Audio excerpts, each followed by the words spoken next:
From the Commonwealth Club of California, this is Climate One, changing the conversation about America's energy, economy, and environment. I'm Greg Dalton, and on the program today, we're talking about manufactured doubt. Since the 1950s, a handful of people have been highly successful convincing Americans that smoking tobacco does not cause cancer and burning fossil fuels may not heat the planet. As concern about global warming grew in the 1990s, the climate denial arguments took hold in American politics, and they have ebbed and flowed since. It's hard to remember now, but in 2008, presidential candidates John McCain and Barack Obama both acknowledged that humans are changing the climate, and they had similar plans to fix it.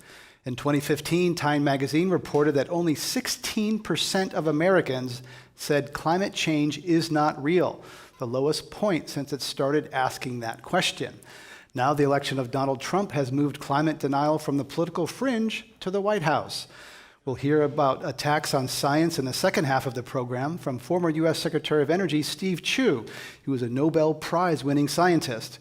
We also will talk about when average Americans will see electric cars they can afford and other ways to grow and clean the U.S. economy.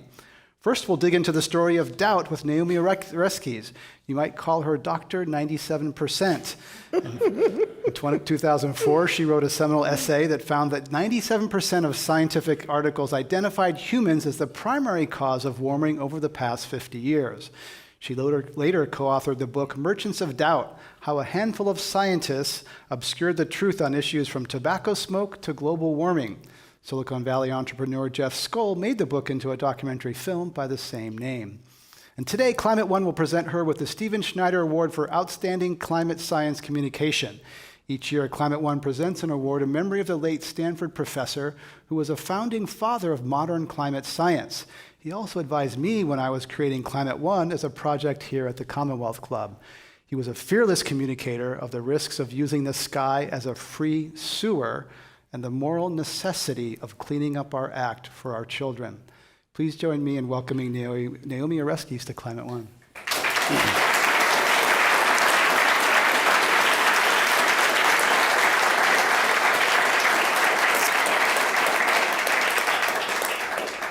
Dr. Oreskes, I'd like to begin with a message from Terry Root, the wife of the late Steve Schneider, who wrote, quote, "Steve thought the world of you and said that you had done more to help public understanding of climate change than 99.9% of us working on the problem." Not 97%? No, it was, yeah, you beat your own number there.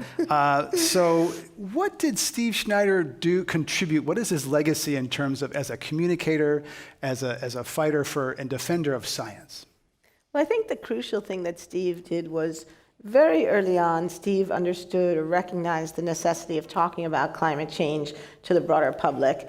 He didn't take the approach that it was enough simply to do his scientific work, to do his climate modeling, and then assume that somehow the world would receive it and act upon it. He didn't make that assumption. He recognized that he had to do active work to explain it to people, to communicate, and to talk about what possible solutions we might have. He stepped into the public realm. A lot of scientists publish their paper. They say, I don't get paid to be in political fights. It's not part of not my job. My job or my compensation or my tenure, that sort of thing. So he put himself out there. And have other scientists done that since then? Or are people it's nasty business? Do some scientists want to just stay in their lab and I think most scientists want to stay in their lab, and that's okay. That's understandable, because you don't become a scientist because you love politics. You become a scientist because you love science.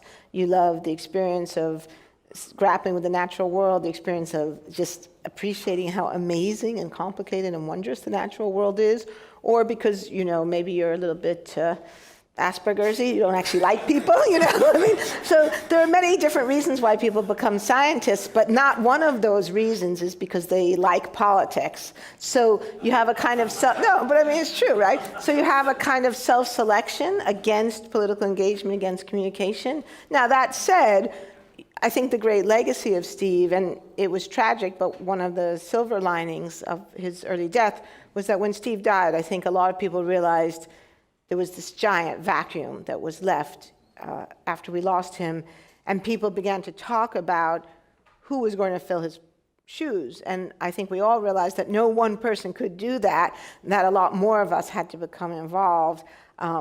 And so I think a few of us who were already doing it, we stepped up our game, and a lot more people got involved. So Richard Alley is here tonight, Ben Sander, Mike Mann has been with us this week, and yeah, so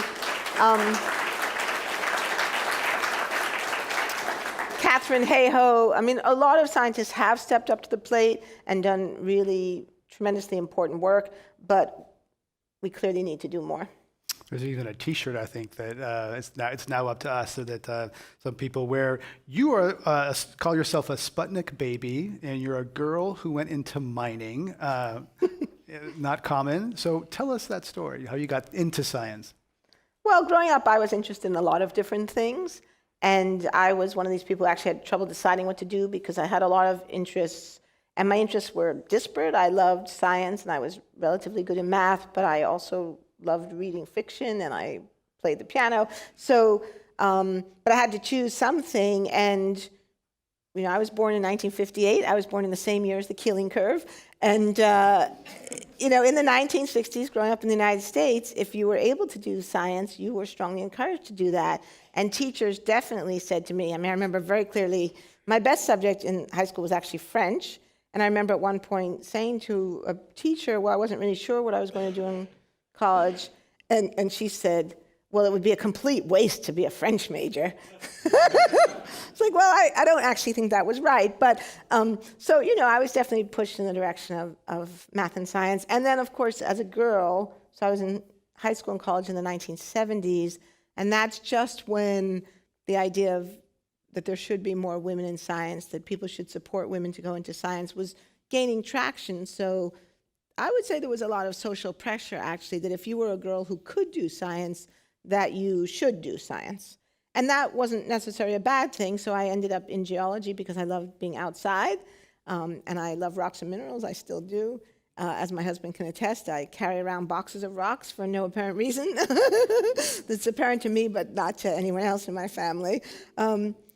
So I started doing geology, and I liked it, and I was good at it, and there was work. You could get a job. You could be paid money to do geology, so it was good, and that's what I did for a number of years. But I always had all these other interests, and at a certain point, the other interests began to resurface. And how did you get onto the tobacco story? Okay, fast forward. So I became a historian of science. My specialty is the history of earth and environmental sciences. And in the early 2000s, I developed took on a project on the history of Cold War oceanography. And what I wanted to understand was, what difference does it make who pays for scientific research? And I thought this was a good place to look at that because tremendously important science was done in American oceanography after World War II, and almost all of it was paid for by the US Navy. And I thought, well, that's an interesting opportunity then to look at how the interests of a particular patron shape the scientific work that's being done. And I was working in San Diego at that time, teaching at the University of California, San Diego, with a joint appointment at the Scripps Institution of Oceanography. We had a fabulous archive of oceanography. So I thought, oh, this is great. I can do this project, go to the archives, and still be home for dinner. So it was an interesting project. It was pragmatic at a certain stage in my life when that was important.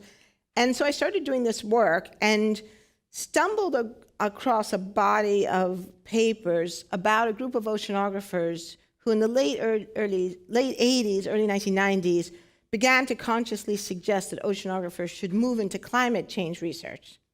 And I thought that was interesting. It was interesting from a number of angles, but one of the things that I saw was that these scientists were saying already in 1988, 89, that climate change was likely to be a very serious problem, that there were important scientific questions related to the ocean-atmosphere interactions and ocean heat uptake, many of the issues that we're concerned about today, and that it was really important for oceanographers to be involved in this, and that there was this legacy, this earlier legacy dating back to Roger Revelle and Dave Keeling, so this was a sort of natural thing for these scientists to move into.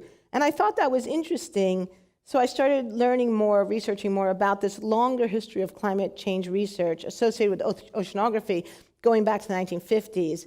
And as I began to read this literature, I came to realize that the science was much older and much more grounded than most people knew. And I started coming to the climate sessions here at AGU. And I realized that there was a giant disconnect between how scientists were talking about climate change as something that was underway, that was the confirmation of a prediction that had been made 50 years before, that was real, that was caused by greenhouse gases in the atmosphere, versus how it was being presented in the mass media. So in the mass media, it's being presented as a big debate. In the scientific community, it's being discussed as something that's known, and there's a lot of details we need to understand. We have to work out what's going to happen in the future. So it was that disconnect that led me to write the paper on the scientific consensus that you just referred to.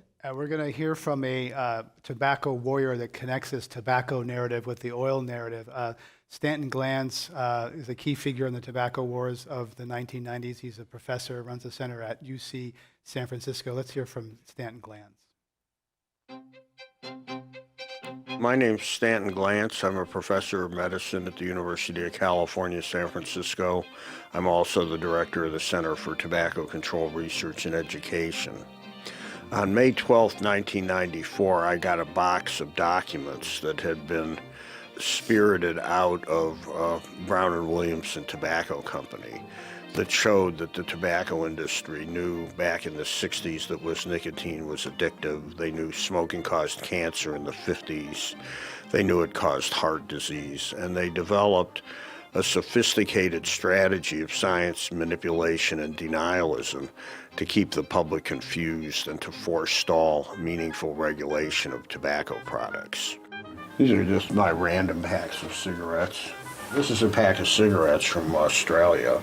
One of the really important insights that tobacco companies had way back in the 50s or the 60s was that they didn't actually have to win the debate in the sense of convincing people smoking didn't cause disease. They just had to create doubt. The tobacco companies came up with this idea of sound science and junk science. But what the industry tried to do was set the standards for drawing scientific conclusions so high that it was effectively impossible to implicate secondhand smoke as causing lung cancer. I forget where this is from, but they passed the law saying you had to have cigarettes, had to be in packs of 20, because they had been selling 5-packs, because they're cheaper for kids. So they would sell this as a pack with cellophane around it, and then bang, you've got 5-packs. This is how clever they are at trying to get around the rules. In the olden days, people like me who'd been going up against the industry for years would say, these guys are bad, they're dishonest, they're corrupting the political process, they're corrupting the scientific process, they operate through front groups, they have all these shadowy ways of moving money around.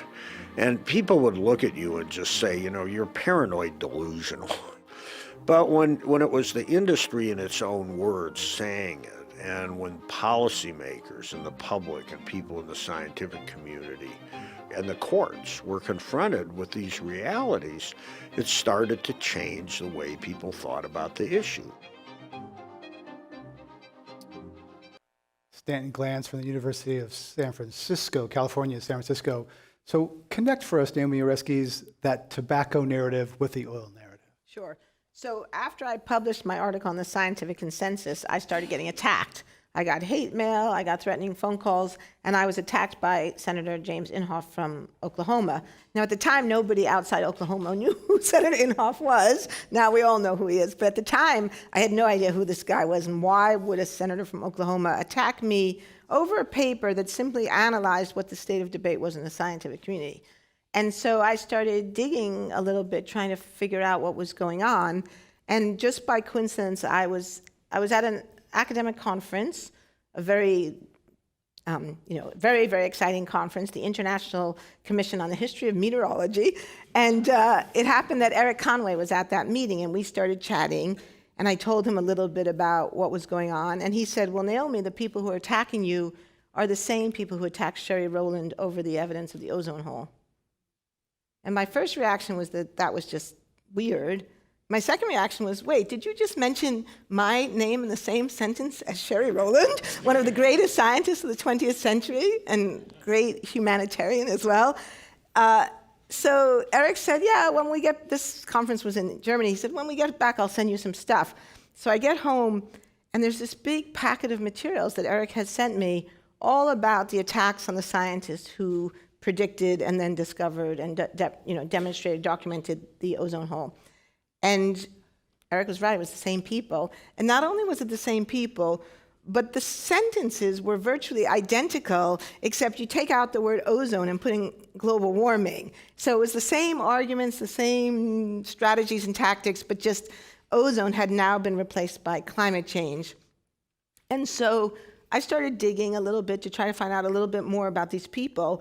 And it struck me that these were not nobodies, they were actually significant people. So one of the people in this group of documents was Robert Jastrow, who was a very famous astrophysicist who I actually knew in my first teaching job at Dartmouth College. He was a colleague of mine. And I knew that Bob Jastrow was an old Earth creationist.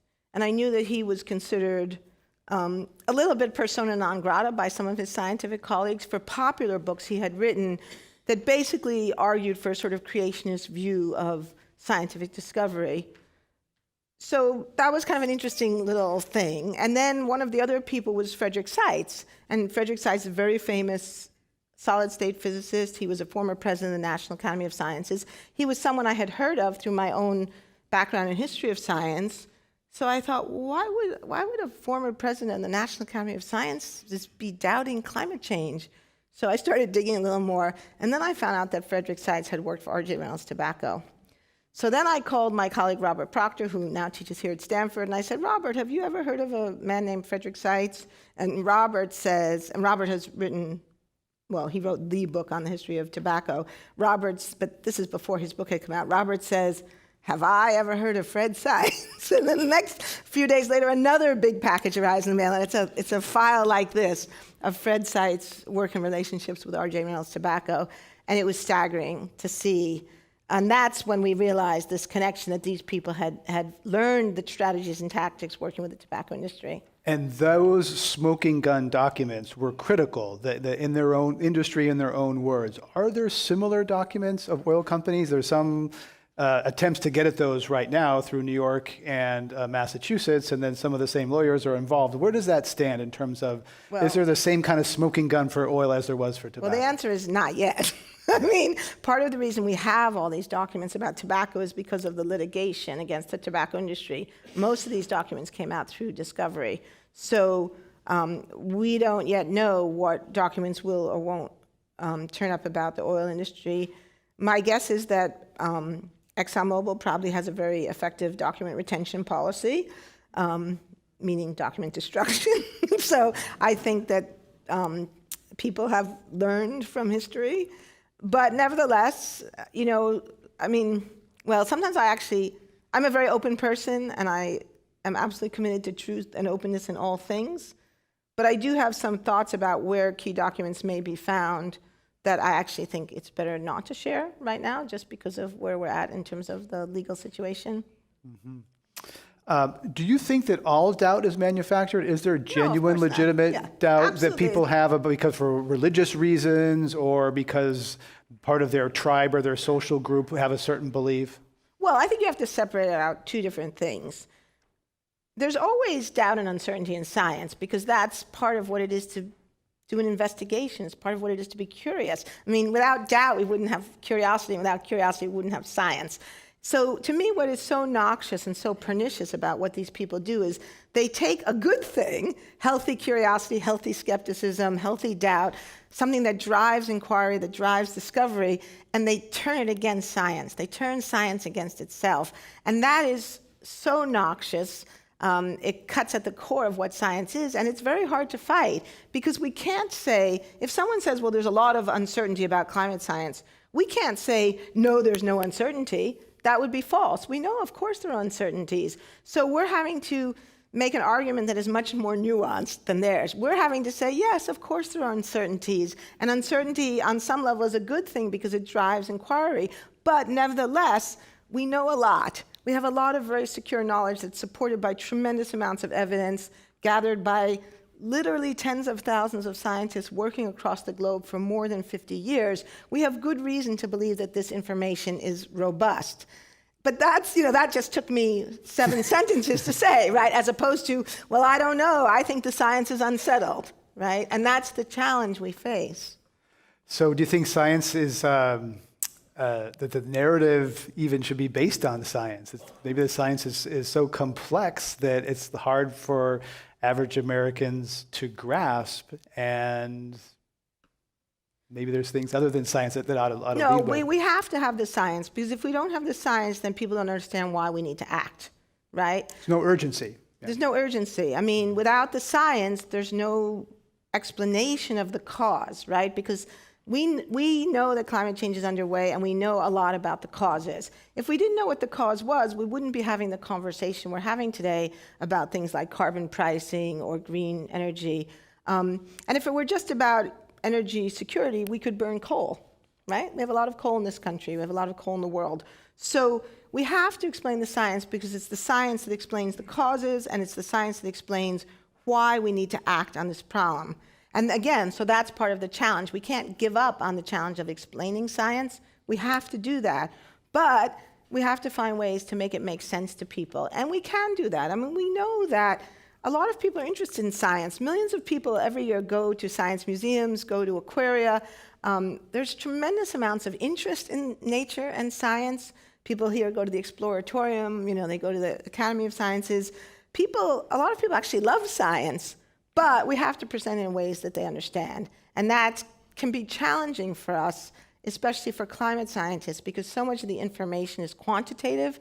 So much of the information comes out of quite complex numerical simulation models that have millions of lines of code. So the challenge is to take all this complex and quite sophisticated science and convey it in a way that ordinary people can understand.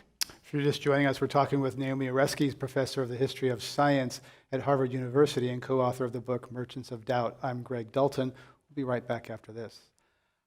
I'm Greg Dalton. This is Climate One, and we're joined now by scientist Steve Chu. He won the 1997 Nobel Prize in Physics for his research on cooling and trapping of atoms with laser light. As President Obama's first Secretary of Energy, he was instrumental in the stimulus plan that directed billions of dollars into renewable energy. He's currently professor of physics and molecular and cellular physiology at Stanford University. Please welcome him to Climate One.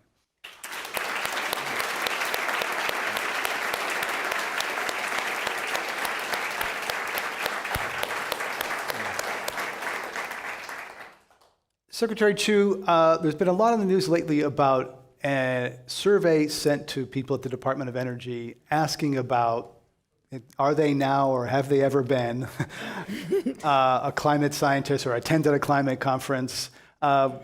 Is that unusual? What do you make of that? Yes, very unusual.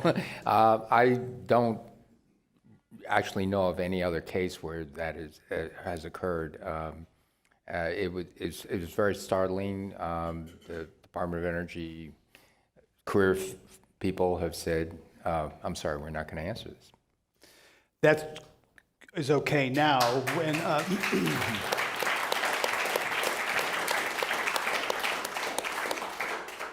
they still have President Obama and Secretary Ernest Moniz protecting them, what happens down the road? Can you refuse to answer a question from your boss when you're a civil servant at the Department of Energy? There turns out to be a lot of inertia, for better or worse, in the federal government. And in that respect, there's issues having to do with, many people don't realize that a lot of the cabinet positions are agencies, and it's not political. In fact, I would say 99.9% of the Department of Energy business has nothing to do with politics. And so there are career people who are there to put in vernacular, inspect the meat, inspect the bridges, things like that, keep the nuclear stockpile safe, clean up the Cold War legacy. So those career people have mechanisms that say, we have a job to do that go beyond who's in the White House and what parties are in Congress. And so that inertia is something as I said, for better or worse, is something that is there to protect the majority non-political part of all the agencies. And most people don't realize that most of these agencies, it's only a really fine veneer is political. There's inspecting a bridge is not political. CNN anchor Chris Cuomo had an interview recently with Anthony Scaramucci, who's part of the President-elect Trump's transition team, and he asked about why the Trump administration is trying to get names of people who've worked on the issue of global warming, and this gets to some of the doubt and issues we've been talking about. Let's listen to this report. I think, look, I mean, I know that the current president believes that the human beings are affecting the climate. There are scientists that believe that that's not happening. I think that, the for me overwhelming personally, consensus in the scientific Chris, community is that Chris, let me man's finish. actions have an impact on Chris, science. Chris, so you there have was to an correct that overwhelming- whenever it comes out. Chris, Go ahead. Chris, there was an overwhelming science that the Earth was flat, and there was an overwhelming science ignorance. that You learn over time. We were the center of the world. 100%. We get a lot of things wrong in the scientific community. You and I both know that. That's Suddenly he's a scientist, but we get a lot of things wrong, right? Anthony Scaramucci, part of the Trump transition team, and CNN anchor Chris Cuomo. Naomi Oreskes, how do you respond to that? That like flat Earth and people have been wrong before, they could be wrong now on climate. Well, first of all, he's totally wrong about the flat Earth. Scientists never thought the Earth was flat. Scientists have known since the Greeks that the Earth was round. So the people who thought were flat Earth were effectively the equivalent of the climate change deniers today. And this is a classic, thank you. I mean, it's a classic climate change denier strategy, actually accuse the other side of doing the things that you're doing. So they're the flat earthers, not the climate scientists. So Secretary Chu, how do you think that scientists ought to respond to these sorts of things in this new political era where deniers are running the show? Well, I think that Naomi's a great example of this. You try to patiently point out, this is not the way science works. You patiently point out that the whole basis of science is skepticism. Scientists are professional skeptics. You don't get famous for saying, yeah, Einstein's theory seems to be right. You get famous and you get your charge from saying, oops, maybe something was overlooked. Oops, maybe there's something we didn't understand. And then you pursue that. And so the whole issue of, no, there's this herd effect is contrary to the very basis of how scientists actually work. And Naomi Oreskes, one thing underlying this is relationship with risk and probability. Some people say Americans don't understand probability. There's all these percentages of like different scenarios. Is that true? Well, I haven't studied the question of what Americans do or don't understand about risk and probability, but I think we all understand in an intuitive way. We make calculus of probabilities in our own lives when we make decisions about buying life insurance. I mean, this was something that Steve talked about all the time. We have life insurance, we have fire insurance, many of us have disability insurance. We understand that chances are those terrible things won't happen to us, but nevertheless, we still buy insurance. But the problem with that metaphor, in my opinion, is that it seems to imply that the risk of something really bad happening from climate change is remote, whereas actually, we know that climate change is already happening. So the fire insurance risk, maybe a better analogy is the earthquake insurance risk. Living here in California, you know that sooner or later there will be an earthquake, and you hope it won't be serious, but you know that there's a possibility that it could be quite catastrophic. So I think climate change is a bit more like earthquakes. We know that the climate is changing. We know that we will see impacts. We're not quite sure of how serious they'll be, but we certainly know, just like we know living here in San Francisco, that even a magnitude 6 earthquake has the potential to do tremendous damage, and a magnitude 7 or 8 is a catastrophe. So climate change is more like that. The question now is not whether there are impacts. The question is only how bad are those impacts going to be and how quickly will they unfold. And Steve Chu, what are those impacts? Did you say to an average American person listening to this, how we associate climate change with polar bears, melting glaciers, things that people will never see? What do you say? How will it affect me in my lifetime? Well, before I answer that, I'm going to respectfully, slightly nuance what Naomi said. Please do. Yeah, please do. Climate change is not going to be a rare event. I think it's more like health insurance, where as you get older, the probability that you will have some serious ailment goes higher and higher. And therefore, it's prudent if you can afford it, and quite candidly, the nation can afford it as a nation, for those who can't afford it, to say the probability is higher and higher you will have serious health problems. These health problems could bankrupt you. These health problems have devastating effects on you, your family, the people around you. So it's not a rare occurrence. It's more like these things are going to be happening. To what extent, what will happen, there are risks.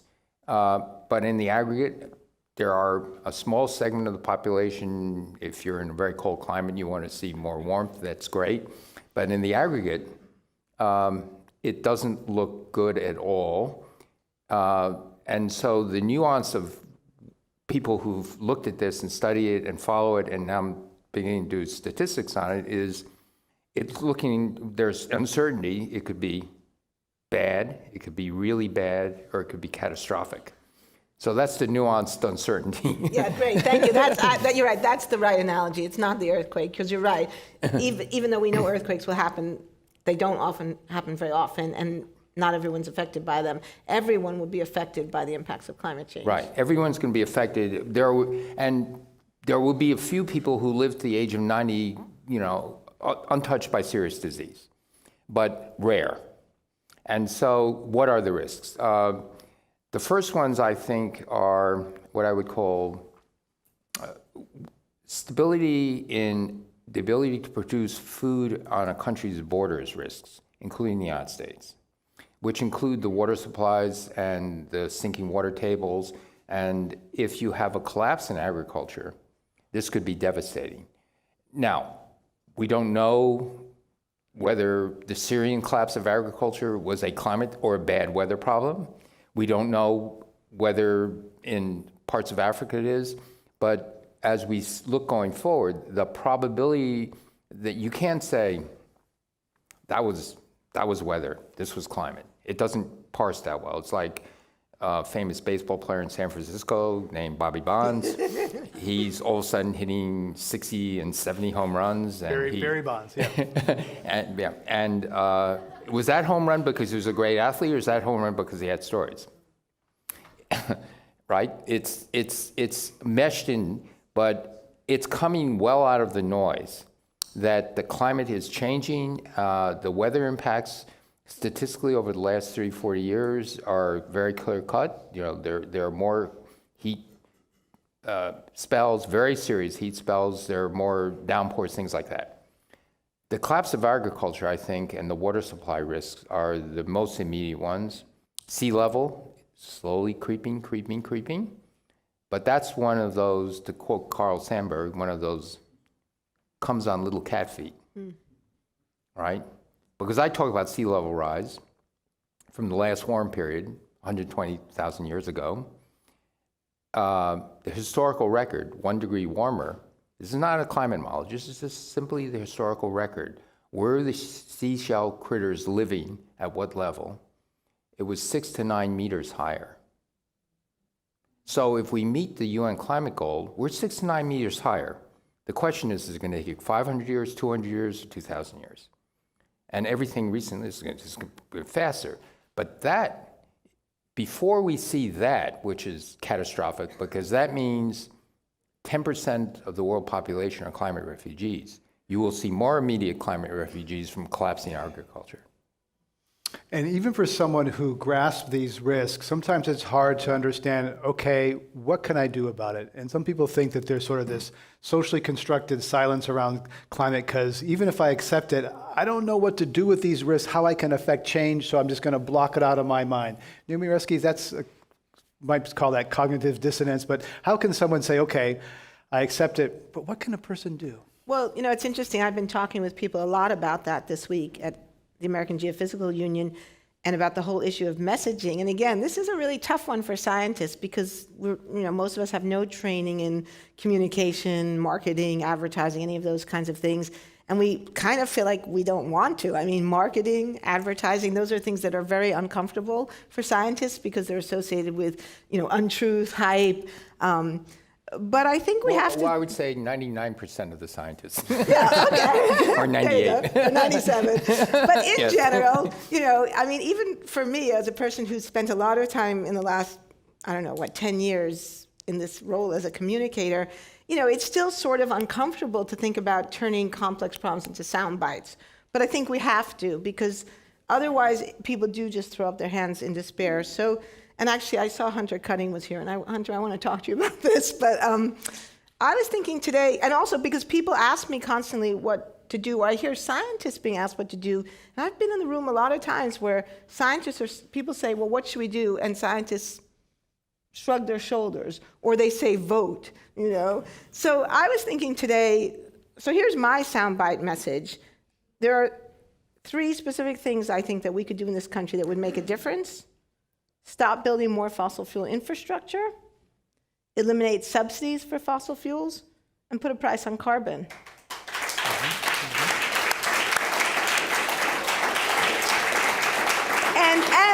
And you could, if you haven't done it already, you should change your light bulbs. Steve Chu, the G20 countries have pledged to eliminate fossil fuel subsidies. That has happened. Nicholas Stern, the economist, has been here.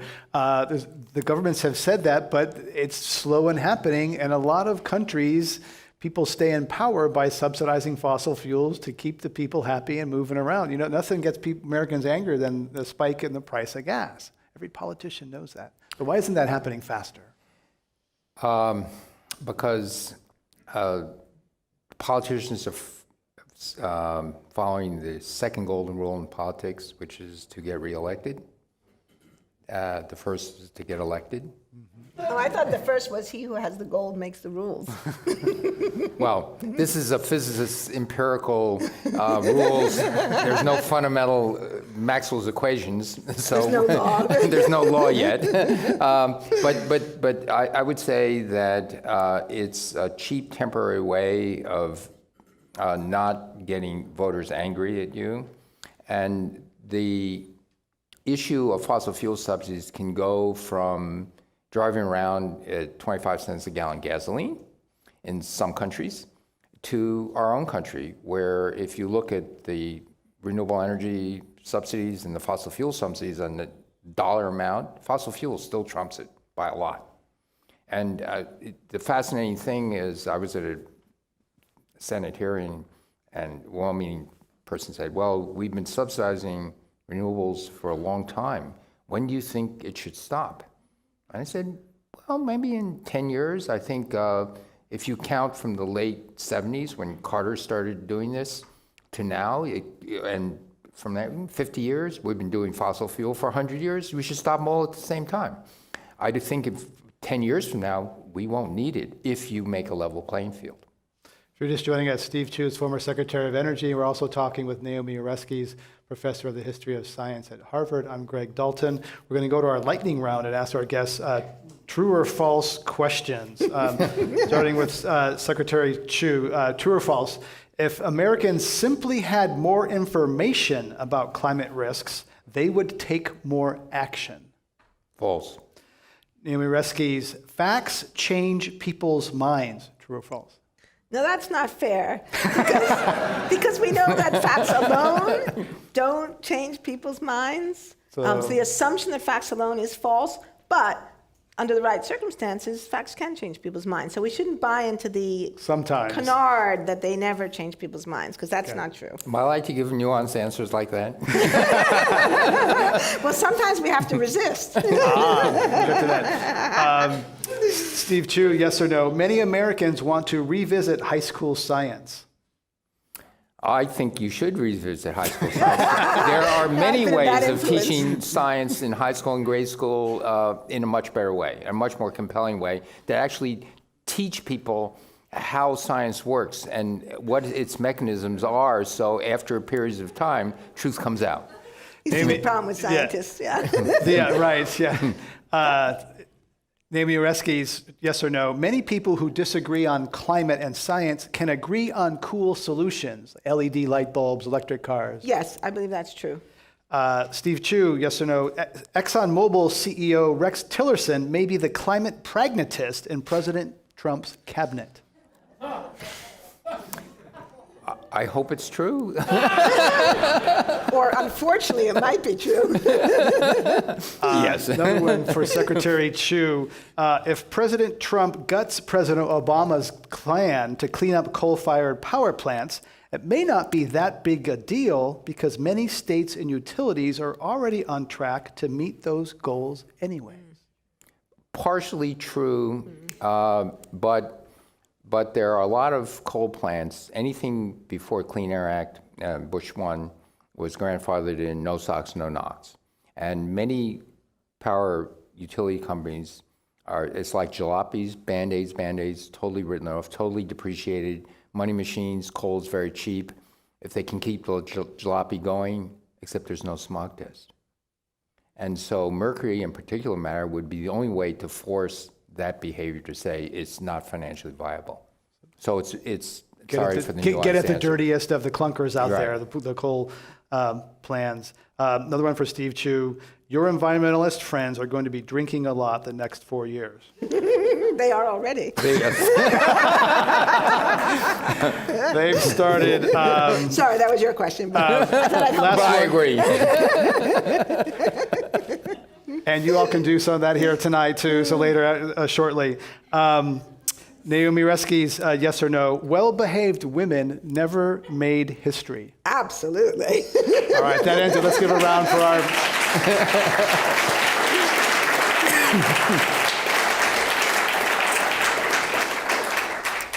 Steve Chu, is it possible to clean the economy and grow the economy? There's this idea that closing coal plants and other things are going to hurt the economy, jobs. We just saw an election where that's a big issue.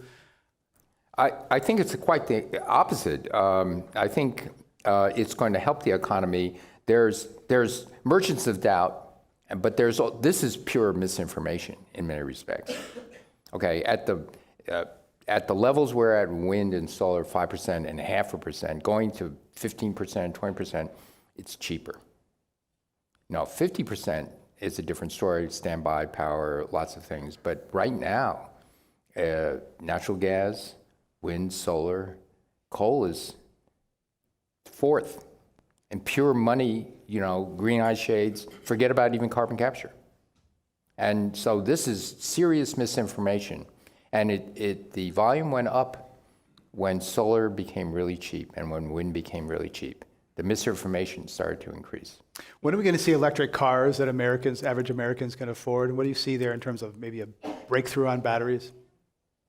It's going to take 4 or 5 years for it to go through testing, but I am incredibly optimistic. I'm watching the battery progress in the last 3 or 4 years. It's breathtaking. So, but it's going to take 15 years to get into the marketplace. So one has to say it's not going to happen overnight. It's going to take 15 years to get into the marketplace or to replace the whole fleet of cars? To begin to replace the fleet of cars, it will take at least 5 years to get in the marketplace, only because of the reliability, safety issues. But it's breathtaking what's happening. I do battery research. I'm on the board of a battery company, and the competition is fierce. Every year, the bar goes up and up and up, but you might not know this from your cell phone experience. But your cell phone energy per unit volume has quadrupled since the beginning of Sony's, batteries for computers. Naomi Resky's, you've been a critic of fossil fuel company funding scientific research organizations. Do you think that hundreds of millions of dollars go to American research universities from fossil fuel companies? Do you think that compromises the research of those universities? Well, I want to be clear about what I've criticized. The American Geophysical Union has a bylaw that says we will not accept money from any organization that funds disinformation or attacks on science. We know that ExxonMobil has done that. We have strong evidence to suggest it continues to this day. We know they continue to be a member of trade organizations like ALEC and the American Petroleum Institute that continue to challenge the science or send out misleading information. So I and other scientists, over 300 members of the AGU, asked the American Geophysical Union to follow its own bylaws. And that's the fight that I've been involved with. And unfortunately, and to the great disappointment of many of us, our own scientific leaders have somehow been unwilling or unable to uphold the levels of scientific integrity that we are committed to in the bylaws of our own organization. So that's the point I've been involved in. The question of corporate funding of research in universities is a much bigger, different issue, and I have no objection to corporate funding of research so long as basic protections are in place for transparency of funding, full disclosure of all research data, and no capacity of the sponsors to prevent the publication of adverse data. I think as long as those safeguards are in place and they're enforced by deans and provosts, I think we're fine. And I think I want to say this very clearly.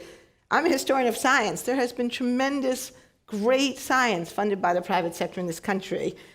So I am not anti-private sector funding. My own PhD research was funded by a mining company. So I want to be really clear about that. But that's a very different issue than the question of scientific integrity associated with being associated with or being sponsored by a group that we know has worked against us.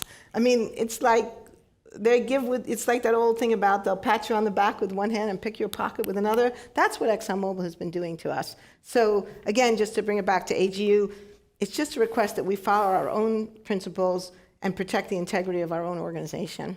Secretary Ju, you were instrumental in bringing $500 million to UC Berkeley from British Petroleum. That didn't really play out so well.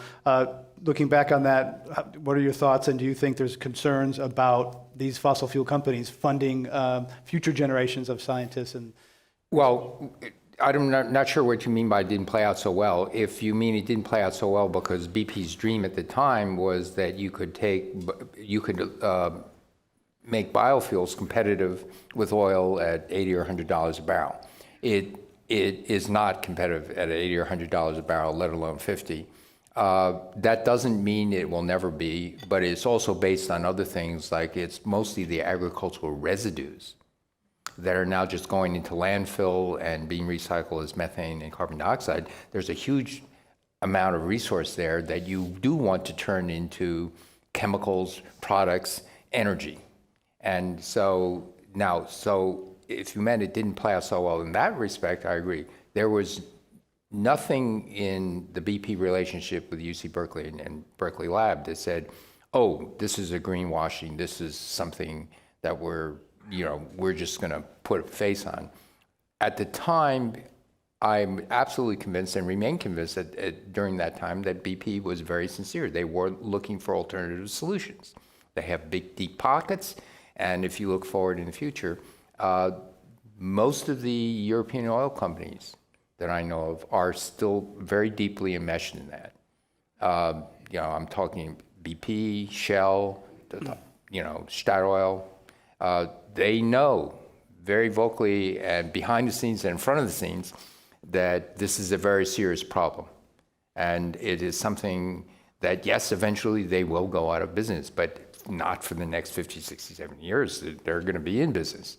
And so this is not an issue. It's just looking at the whole thing in total. They have to say, what are we going to do 50 years from now? What are we going to, as a company and longevity, rather than saying, this is our business model of how we made money in the first 50 or 100 years, so it will continue. And if I could just add one important point. I mean, I've spent more than a decade researching this whole problem of disinformation. I've never come across a single piece of evidence that Statoil ever funded disinformation. So it's important to be clear. This is not a sort of blanket accusation against all industry. It's really about specific activities of specific companies that decided to use the strategy of attempting to undermine science. And I think it's very important for us to be clear. Companies don't have to do that. They don't need to do that to stay in business and make a profit. And so that, I just think, is a really important distinction for us to keep clear. And there's been a real interesting split between the European companies and the American companies. The European companies, as the Secretary said, are supporting climate action, whereas the U.S. companies seem to be taking a different tact. Let's go to our audience questions. We're going to invite you to join us over there. We have 15 minutes left, and invite you to join us with one-part comment or question. I'm here to help you keep it brief if you need help from me. To help you keep it brief, I like that. Please go to the mic now. We'll get as many of these as we can. We're talking about climate doubt and climate change with Naomi Oreskes and former Secretary of Energy Steve Chu. Let's go to our audience questions. Welcome. A quick question for Dr. Chu. How easy would it be to cancel ARPA-E, and to what extent did the work that's already gone on there is already sort of ready to be taken out and be commercialized? Please explain what ARPA-E is. Okay, ARPA-E is Advanced Research Projects Agency for Energy. It was modeled after DARPA. It was trying to fund very innovative, out-of-the-box, reasonably high probability of failure, but looking for home runs that could change the landscape. It has been very, very successful in its term while I was there. It's going to be hard to cancel now because it's embedded in the budget, and there's a certain inertia. The first 2 years, it was funded on Recovery Act. It could have, and just to get it into the budget was a very big deal. So the inertia of it, surprisingly, I would have to say that it had at least as many Republican advocates for ARPA-E as Democrats. There were an astounding number of known Republican donors who would say this is the best. Founder Fred Smith, FedEx, he said this is the best government program I've ever seen. Not the best government research program. He says this is dollar for dollar best government program I've ever seen. And he said that in front of 3,000 people, not just me. Let's go to our next question. Hi, welcome to Climate One for you too. I really appreciate you both being here. Thank you, Dr. Oreskes, for being at the AGU protest yesterday. And Dr. Chu, I hope that some point in the future you and Dr. Oreskes, and perhaps with James Hansen, can actually join in a protest, because we need a lot of people in the streets. I heard you talk in 2014, Dr. Chu, at Stanford. You said that we would go past 500 parts per million before we might do something about it. I'd like you to maybe talk to that, and also to your metaphor that we're giving our grandchildren a gun and asking them to pull the trigger, bang, and you don't know how many bullets are in the chamber, but perhaps 2, 3, and we're adding a bullet each decade. So is that what we want to do with our grandchildren? Thank you. Okay, very quickly, I was talking about carbon dioxide, but we are about 490 parts per million carbon dioxide equivalent today. Not 400, it's 490. So that's yes, counting other greenhouse gases. Okay. that's counting methane, that's coming NTO, that's all the greenhouse gases. The longest, biggest serious thing remains carbon dioxide because it stays up there for many thousands of years. And methane gets converted to carbon dioxide. So the likelihood of going over 500 is unfortunately almost a certainty. There's a reasonably high probability of going over 600. And so it's very, very scary, because if you look at what we're doing now and the rate we're putting up now, I don't see, and the rate of where countries are moving and how seriously they take it, and the long time scale it takes to make this is very, very hard to see us stopping at 550, since we're at 490 today. So in terms of what that really means, because I was warned by our host not to talk about numbers like that, but probabilities of what that could mean. And so the probability of the UN goal was 2/3 probability of staying below the 6 to 9 meters higher. The 1 degree from today, or the 2 degrees from the beginning of the Industrial Revolution. When you go over 500, 600, the probability is, majority probability, you're going to go over 1.5 degrees. 2 degrees, 3 degrees, 4 degrees, we don't really know, but I can tell you that 1 degree is really bad. So, and it's very nonlinear, and so the S hits the fan. It's going to get hot. Let's go to our next question. Hi there. My question is for Dr. Oreskes. I'm a science communicator and informal educator with a science museum in the area. In my field, we talk a lot about the use of shared values in connecting people and uniting people against climate change. What are some methods that you've found to be successful in communicating science or communicating climate change to people? Well, I'm a historian of science, and one of the reasons I like being a historian is we get to tell stories, and we get the benefit of telling true stories. And of course, science is all about true stories too. So for me, I try to talk usually in a kind of narrative form, and what I've been doing for most of the last 10 years is really telling the story of climate science.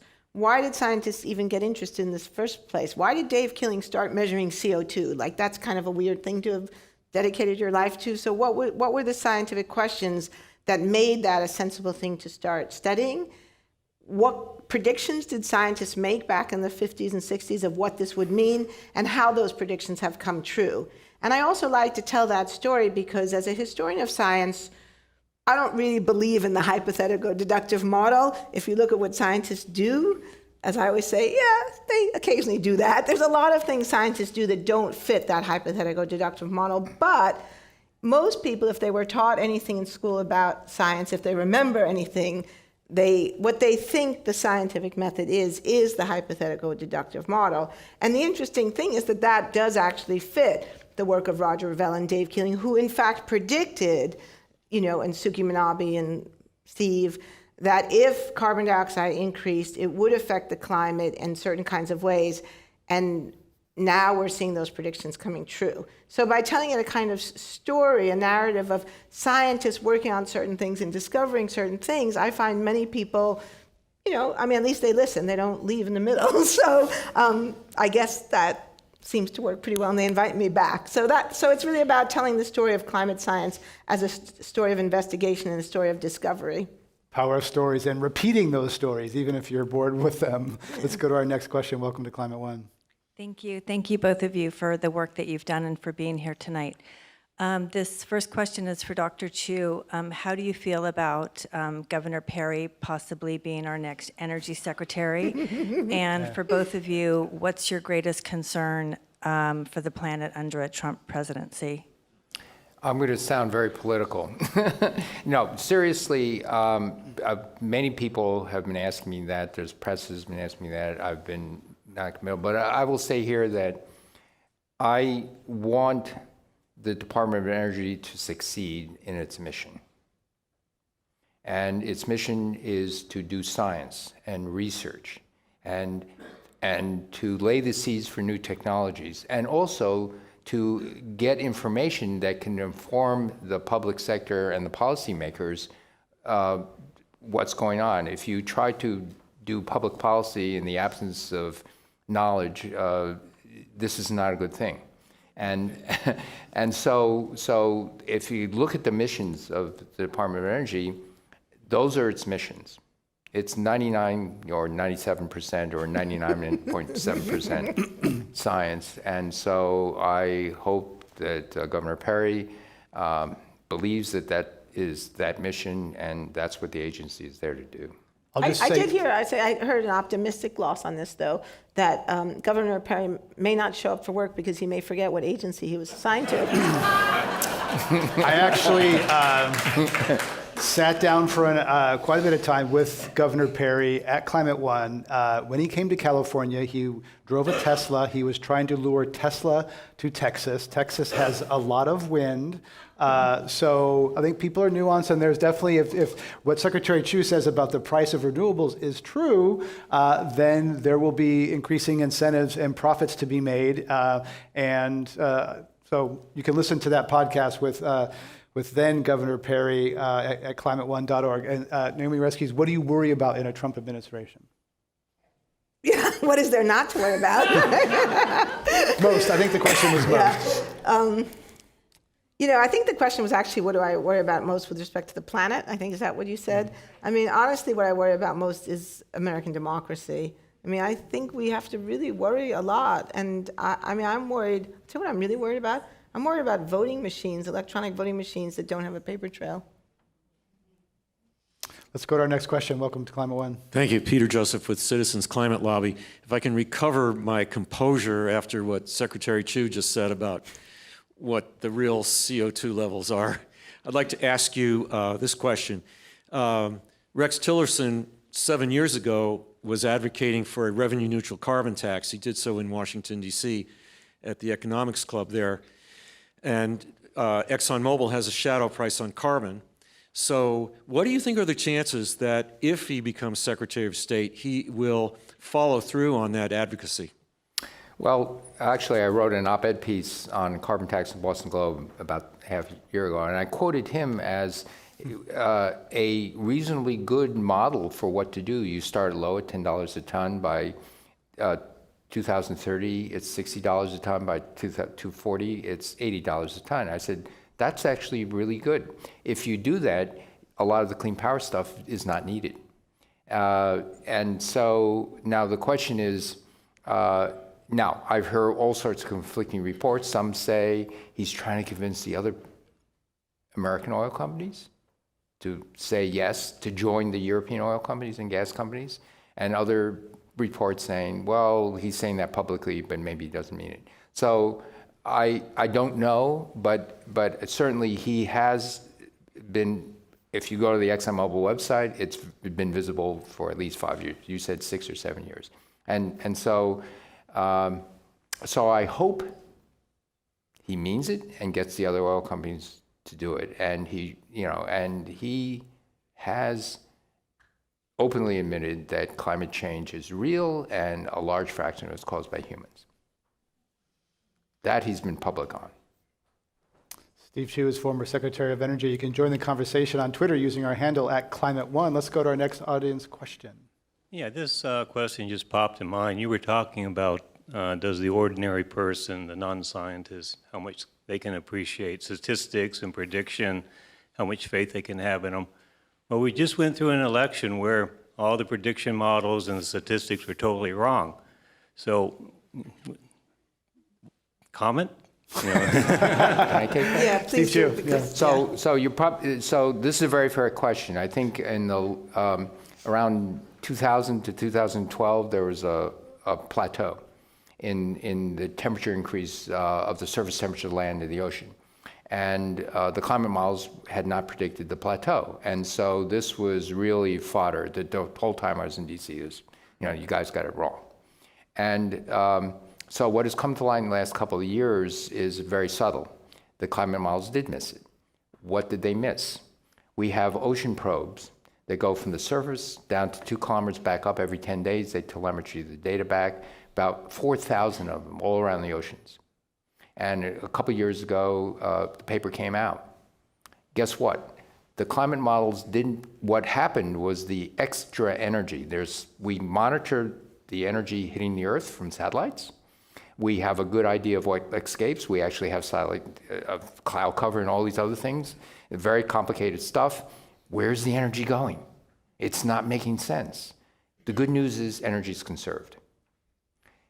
The oceans warmed up faster than the models predicted. The oceans are very cold. When I was fighting to get an oil leak stopped in the Gulf of Mexico in 2010, in that summer, it was a balmy 86 degrees Fahrenheit, bathtub warm. 1 mile deep, 4 degrees centigrade, all year round. The deep oceans are very cold. It's going to take 100, 200 years, we don't know, there's a lot of uncertainty, to warm it up. So what we've already done, it's going to take time to see the full effects. It's as if you're smoking and you're building up all those mutations and there's these things going on, except the time scale is not mean time of 25 years between onset of smoking and death from lung cancer. It could be 200 years or 300 years. And so this inertia and the fact that the oceans are cold, but the models, they're very, very difficult to predict with subtle changes in the ocean mixing. And so this is what was happening. And so this is a nuanced thing. It's not as though the whole thing is wrong. It's a very fine tuning on what we're seeing happening. And that, I think the public doesn't understand. Can I jump in here? Because this is a really important point, and I have a slightly different view of the climate issue, and Ben, who's here, has yet another view. But I think one thing we have to really understand about this, climate change deniers were claiming for a long time that the warming had stopped, and it was based on cherry picking the data, starting in 1998, which was an anomalously hot year in a highly variable system. And you can cherry pick any data in a variable system and create the impression of a flat line. You could do the opposite. You could cherry pick a very cold year and claim that the warming had accelerated, and both would be equally invalid and bogus. I think that part of the problem, and some of us here have had very long conversations about this, was a communication problem, because the scientific community sort of adopted the language of the deniers and tried to explain why the warming had stopped, tried to explain the pause or the hiatus. And that reinforced the argument or the claim that that the warming had really stopped, when in fact what actually happened was that the rate of warming slowed, but warming was still continuing. Warming has never stopped. Now, the reasons why the rates change is a complicated scientific problem, and we can dig into that, but I think there was a big communication failure. Just one other thing, if you will let me. The question, though, was about the polls, right? And wasn't it about the polls getting it all wrong? So that... Yeah, okay, so if I could just quickly say something about that. But, I mean, this is really important because certain slogans quickly start to spread in our society, but it's not true that the polls got it all wrong. And this is, again, complicated, and you might need to invite John Krosnick to talk about this or some other folks. But two things to remember. First of all, most of the polls were trying to predict the nationwide vote, and Hillary Clinton did win the popular vote. The polls got that correct. What the polls didn't get correct was the state-by-state breakdown that was so crucial for the Electoral College.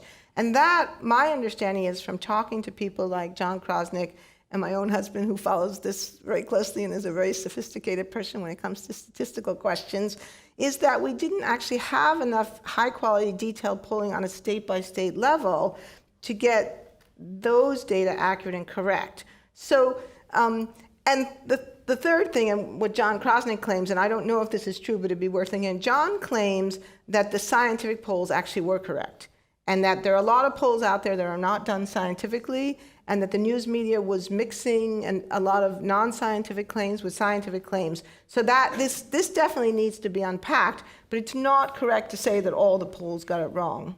Can I want to agree with Naomi about the cherry picking of the data. Yeah. Because climate change by its very definition is not 1 decade. Correct. Right. And that's really, there are weather changes that can last a decade or half a decade. And it, by very definition, it's multi-decade. And the last 50 years is, oops, anyone just looking at the data say, oops. So absolutely. And so maybe I was at fault of falling into this, but it's okay. but as a scientist, I was very intrigued by, the models did not, but the models, the models, there's a lot of uncertainty in models. The people who know it best are the modelers. And that's another totally miscommunicated situation in science. And just to bring this home, the difference, some people get confused, the difference between weather and climate. Weather is what we wear today. Climate is what we have in our closet, where we live, that long-term average. Climate is what you expect, weather is what you get. Okay. We have to end it there. We've been talking at Climate One with Steve Chu, former U.S. Secretary of Energy and Professor of Physics and Molecular Physiology at Stanford University, and Professor Naomi Oreskes, who's at Harvard University and winner of the 2016 Stephen Schneider Award here at Climate One. I'm Greg Dalton. I'd like to thank you all in the audience here and those listening on Facebook Live and listening on radio. Thank you all for joining us, and let's give them a round of applause.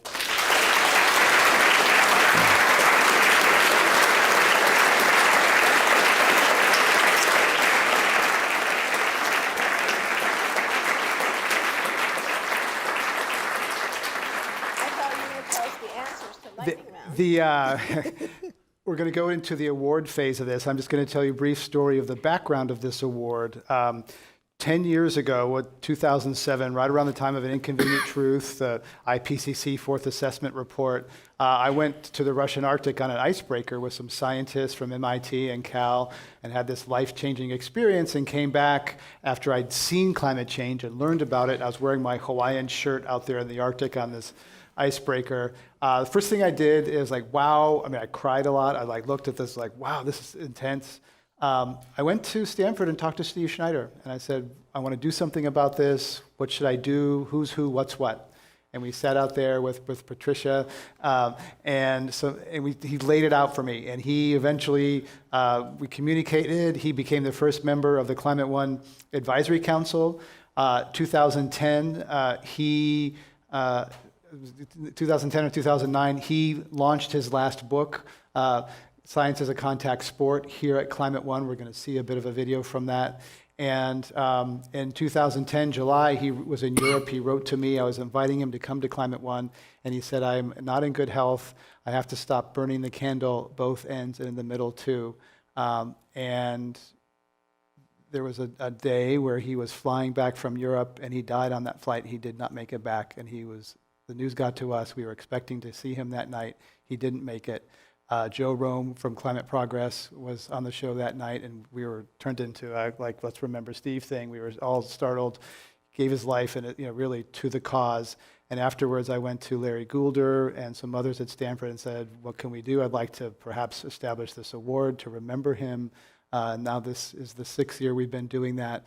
$15,000 award, thanks to initially Climate Works Foundation, and now Mike Haas and Tom Burns and Nora Machado supporting the award for outstanding climate communicators. So before we present the award to Naomi, I would like to share with you this video, which incorporates Steve's launching his last book here at Climate One.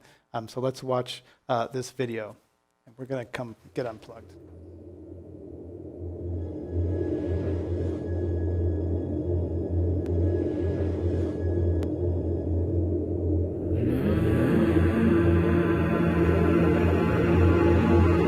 How did we know in the 1970s pretty much what would happen? It was theory then.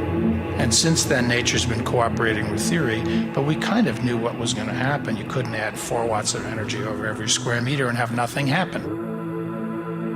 The scientific consensus that CO2 will build up and will be a potential problem is very large.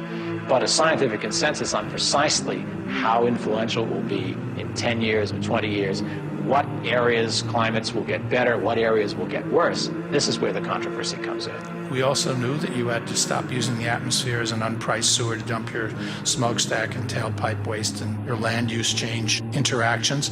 All of that was known. It was not just in the club of 100 left-brain people. We testified to Congress, we talked to ministers, there were national and international meetings. It was out there. Why didn't we succeed? What happened?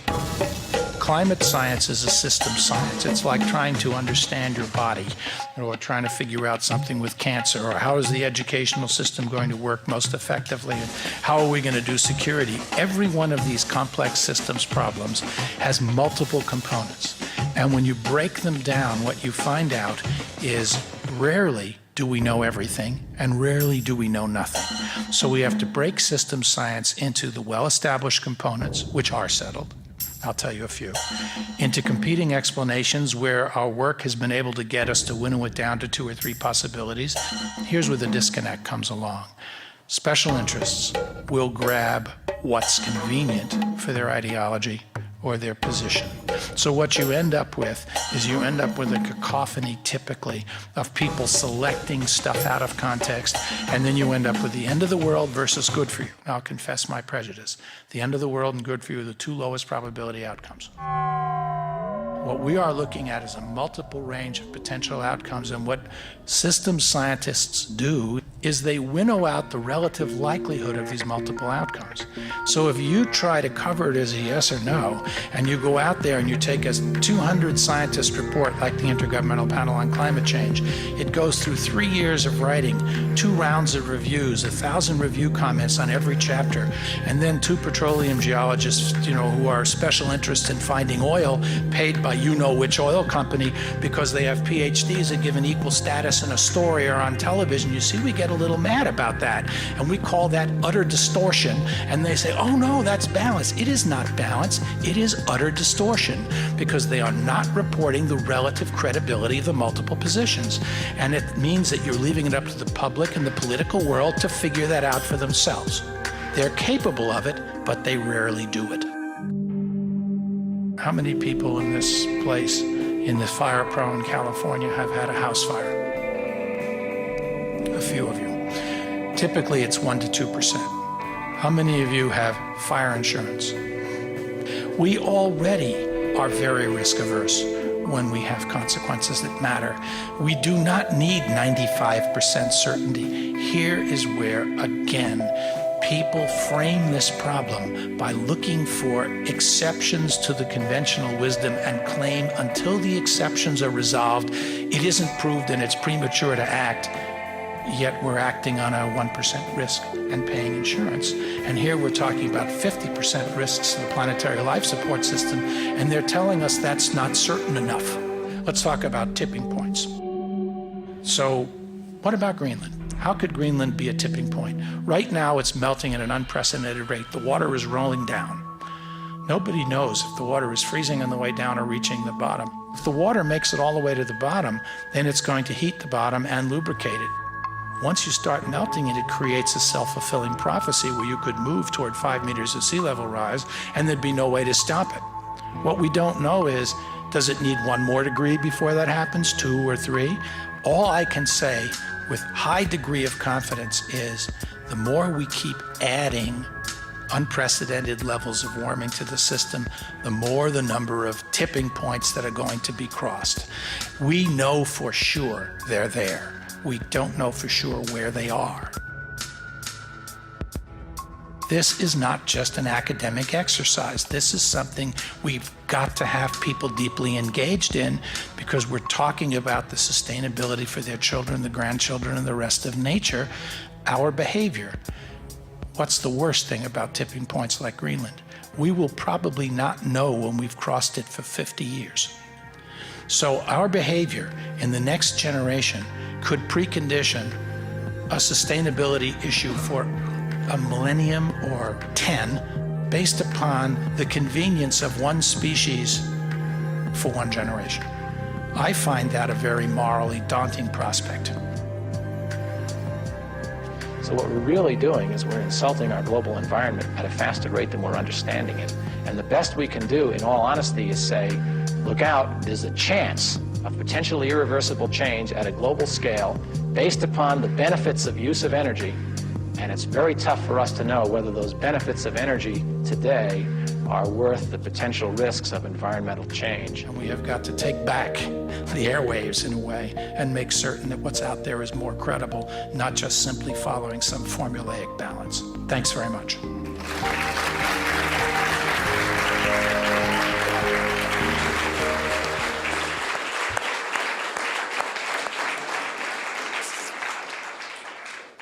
Now, to present the $15,000 award in memory of Steve, in honor of Steve, I'd like to invite Chris Russell. She's a fellow at the Harvard Kennedy School of Government and the Center for Science at Harvard. She's a longtime science journalist who's worked at the Washington Post and published in Columbia Journalism Review. She's one of the 3 jurors we have on the jury, so please welcome Chris Russell.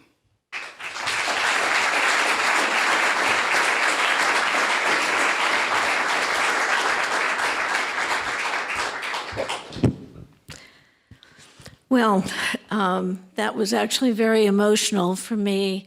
I did meet Steve Snyder when he was a young scientist, as we just saw.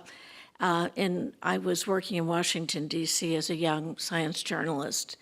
And I think you saw the passion of Steve and his incredible skills, not only as a scientist, but as a communicator who could take some really tough concepts and make them simpler. And Greg referred to the climate versus weather. There were many other clear ways that he had of explaining it. So I think this award is really very, very special. This is the 6th annual Stephen Snyder Award for Outstanding Climate Communication. And I know that Steve would be incredibly proud of having this award go to Naomi Oreskes, who I've also had the privilege of getting to know over these many years. And she really also has that ability, as we saw tonight, to really speak clearly and with passion, but also to be nuanced and present the story in an accurate and fair way. And so it really is an honor to ask Naomi to come to the stage and receive the Steve Snyder Award for 2016.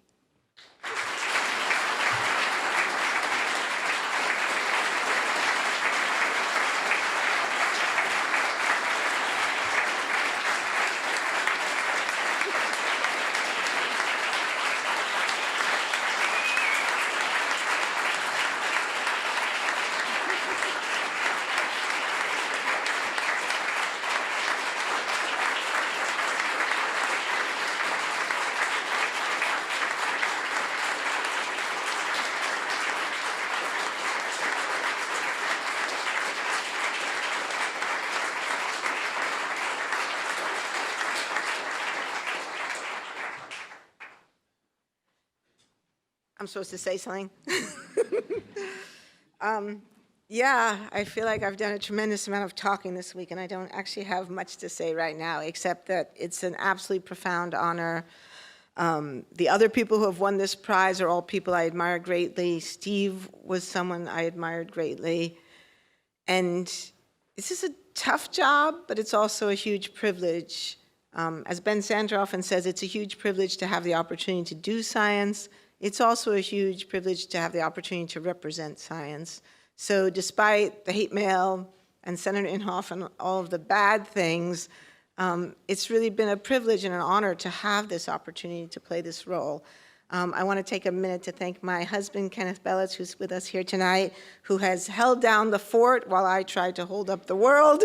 I'd like to thank Ben Sander and Chris Russell, and was there someone else on the?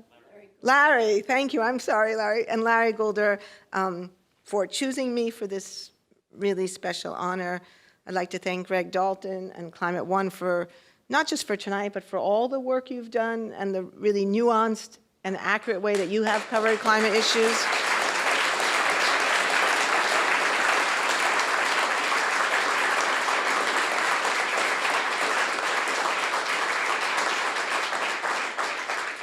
This is risking turning into Academy Award speech, but I would like to acknowledge Richard Alley, who has been a model to me for his congenial and friendly way of communicating, which I think is so important that, we don't want to get mad, we don't want to be angry, we want to talk to people, and I feel like, Richard, you do that so well and are such an inspiration to all of us. I just noticed a bunch of people from the Climate Science Legal Defense Fund who are here tonight, Charles Zeller, Peter Sinclair, for your amazing work. So I want to thank all of those wonderful friends and colleagues in that row back there.